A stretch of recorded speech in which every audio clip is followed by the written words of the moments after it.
Also, just a quick disclaimer, because obviously I'm going to do the video later this week. I haven't done it yet, whatever. But it's like the people trying to defend Samuel Smith, whatever else and stuff. And to be fair, I was thinking, like, why the hell would someone spend 14K on a course?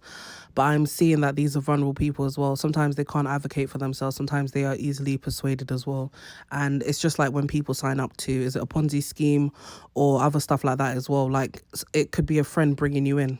I'm not saying it's a referral scheme, whatever else and stuff, but like sometimes it could be like, oh, a friend's telling you that this is a good thing here, especially when people have been working minimum wage jobs, have been, basically surviving the whole life, and they're hearing about financial freedom. Some people may be like, okay, I wouldn't believe that, whatever, and some people do their research, but when you're so in it and you're just trying to find a way out, it's harder. It's easier said than done for some people, I'm assuming anyway, in this situation. So, and on top of that as well, if two people have taken their life in regards to this as well, I understand that.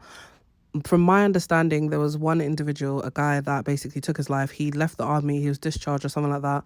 He's a very young person. He wasn't like elderly, because I know when people hear discharge, they think that, oh yeah, it's got to be someone that's in their 50s or whatever. No, person was like in their 20s or 30s or something.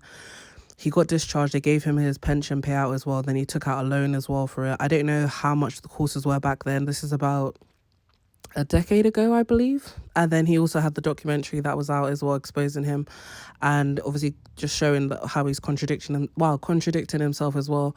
I also explained that he's breaching some misleading, I think there's misleading acts you have to follow with consumer something and the digital trade, whatever it is, 2024. You're breaching that, and you're telling people, it's a guaranteed you're going to get your money back. Investing in property isn't always a guaranteed. Anything can happen. That's what I'm trying to say. For instance, if I'm assuming when he's saying this property thing, whatever, a lot of times he's trying to spew that, oh, you don't have to necessarily own the property. That means that you're going down the Airbnb route, you're doing the subleasing and whatever and all this other stuff. But even if you're technically owning the property as well, let's say someone wants to be a landlord, you're turning it probably into a HMO, you're renting out different rooms and stuff. Repair work costs money. It costs money to even register on there as well. You have to put the person's thing in the deposit protection scheme. Anything can happen. For instance, repairs can cost you thousands of pounds. Sometimes it costs you hundreds of pounds as well. Then you have to get insurance as well. Sometimes insurance doesn't pay out, whatever. So him saying, oh, you can be financially free if you just invest in my course, doesn't make any sense. And it just, from what I'm seeing, I haven't necessarily looked into it in regards to people saying that it's a cult version of how they do it and stuff. I haven't seen the documentary myself. That's why I'm saying I can't talk fully on it. I've just seen the BBC articles and the other articles that have been, I think The Economist wrote about him, The Guardian, and he's tried to, dispel all the stuff that they've said, but it's the proof's in the pudding in regards to people taking their lives.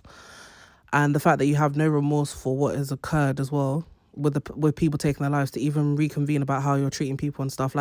If someone is selling you a service, the least they could do after someone spending, even if it's £1, £10, thousands of pounds, is reach out to them.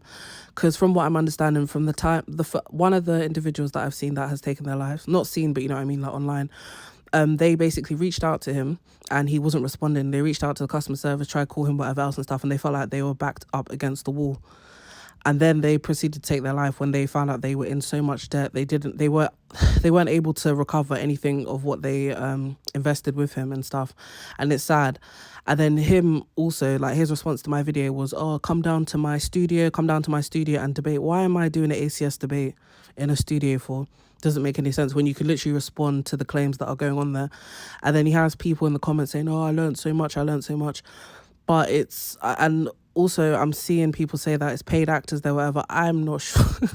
I'm not sure. I haven't seen any testimonies. The website just looks like it's something that someone would do for GCSE media, if I'm honest. But it's just I'll do the video, but obviously when I do the video as well, it will be in different parts, because obviously I mentioned before that, I will try to look into free courses, whatever else. Some of the courses that are available aren't free. They're probably cheaper than his course though in regards to that, and you also get a proper accreditation as well. I did also see that there are some ones that are funded by the council or local government schemes, whatever else and stuff. So I will put that up as well. It will be a lengthy video, so just bear that in mind.